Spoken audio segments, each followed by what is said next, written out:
கர்த்தராகிய இயேசு கிறிஸ்துவின் நாமத்தினாலே அன்பின் வாழ்த்துக்கள். வேதாகம பகுதியில் நாம் இன்று காணப்போவது பெர்னிக்கேயாள். பெர்னிக்கேயாள் முதலாம் ஏரோது அகிரிப்பாவின் மூத்த மகள். இவளுக்கு 2 சகோதரிகள், மிரியம்மி, துருசில்லா என்று அழைக்கப்பட்டனர். அப்போஸ்தலர் 12:1 இவளுடைய தகப்பன் முதலாம் ஏரோது அகிரிப்பா. சபையிலே ஊழியக்காரரை துன்பப்படுத்தியவன், யாக்கோபை பட்டயத்தாலே கொலை செய்தவன், பேதுருவை சிறைச்சாலையில் வைத்து காவல்காரர் மூலம் காக்கச் செய்தவன். பெர்னிக்கேயாள் கிபி 28 பிறந்து கிபி 70 மரித்தாள். இவளுடைய ஆயுசு காலம் 42 ஆண்டுகள். பெர்னிக்கேயாள் என்றால் வெற்றி, victorious or carrying of victory என்று பொருள். ஆனால் இவள் பெயருக்கேற்றபடி வெற்றியுள்ள வாழ்க்கை வாழவில்லை. சத்தியத்தை கேட்கும் வாய்ப்பு கிடைத்தது, ஆனால் இருதய கடினத்தின் நிமித்தம் அவள் கீழ்ப்படியாததால் வெற்றியுள்ள வாழ்க்கை வாழவில்லை. மனம் திரும்பாத பாவியாய் ஜீவித்து மரித்தாள். நித்தியமாக வாழும் பரலோக வாழ்வின் பாக்கியத்தை இழந்தாள். இவள் பல மனம் செய்து கொண்ட பெண்ணாய் ஜீவித்தாள். தன்னுடைய 13ஆம் வயதில் மார்க்கஸ் என்பவரை மணந்தாள். அதன் பின் கால்சிஸுக்கு ராஜாவாய் இருந்த தன் மாமன் ஏரோதுவை மணந்தாள். பெர்னிசினஸ் ரன்ஸ்கல் என்ற 2 மகன்கள் பிறந்தார்கள். மறுபடியும் தன்னுடைய 20ஆம் வயதில் தன் உடன் பிறந்த சகோதரன் 2ஆம் ஏரோது அகிரிப்பாவுடன் தகாத உறவு கொண்டாள். செசரியா பட்டணத்தின் அதிபதியான பெஸ்துவை பார்க்க தன் சகோதரன் 2ஆம் ஏரோது அகிரிப்பாவிடம் சென்றாள். சில வருடங்கள் கழிந்த பின் 3ஆம் முறையாக சிசிலியாவின் ராஜா டாலமியை மணந்தாள்.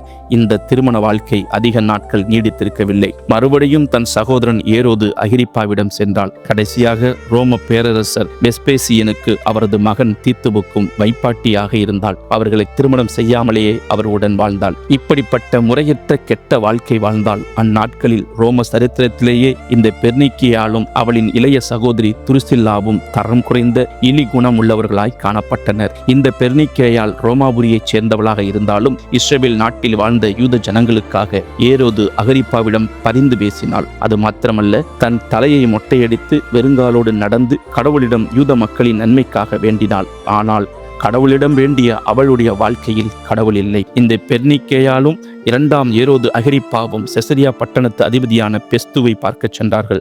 அப்போது சிறைச்சாலையில் இருந்த பவுல் விசாரிக்கப்படுவதற்காக நியாயாசனத்தில் வீட்டிற்கும் அகிரிப்பா பெர்னிக்கேயாள் முன் கொண்டு வரப்பட்டான்.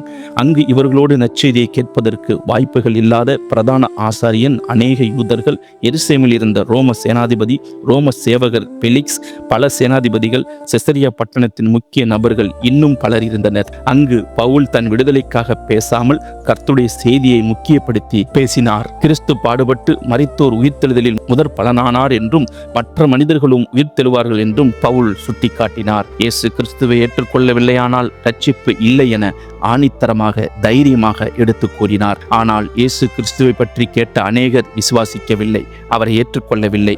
இதில் பெர்னிக்கேயாளும் ஒரு நபர்.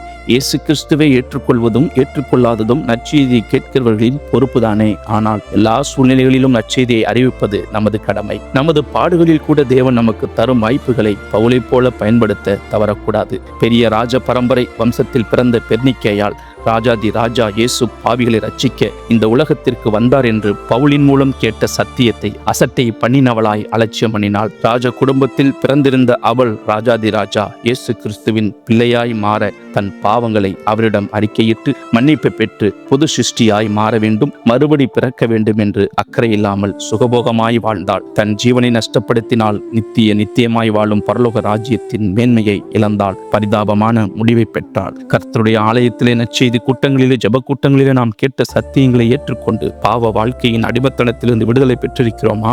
சிந்தித்து செயல்படுவோம். இயேசுவை ஏற்றுக்கொள்ளவில்லையானால் பெர்னிக்கேயாளை போல நமது முடிவு மிகவும் பரிதாபமே. இவ்வளவு பெரிதான ரட்சிப்பை குறித்து நாம் கவலையற்று இருப்போமானால் தண்டனைக்கு எப்படி தப்பித்துக் கொள்வோம் என்று எபிரேயர் 2:4 சொல்கிறது. நம்முடைய பாவங்களை நாம் அறிக்கையிட்டால் பாவங்களை நமக்கு மன்னித்து எல்லா அநியாயத்தையும் நீக்கி நம்மை சுத்திகரிப்பதற்கு அவர் உண்மையும் நீதியுள்ளவருமாய் இருக்கிறார் என்று 1 யோவான் 1:9 சொல்கிறது. இதுவரை இயேசுவை ஏற்றுக்கொள்ளவில்லையானால் அவரை ஏற்றுக்கொண்டு அவருடைய பிள்ளையாய் மாறி தண்டனைக்கு தப்பி பரலோக வாழ்வின் ஆசீர்வாதத்தை பெற்றுக்கொள்வோமாக. கர்த்தர் தாமே உங்களை ஆசீர்வதிப்பாராக. கர்த்தர் நாமம் மகிமைப்படுவதாக.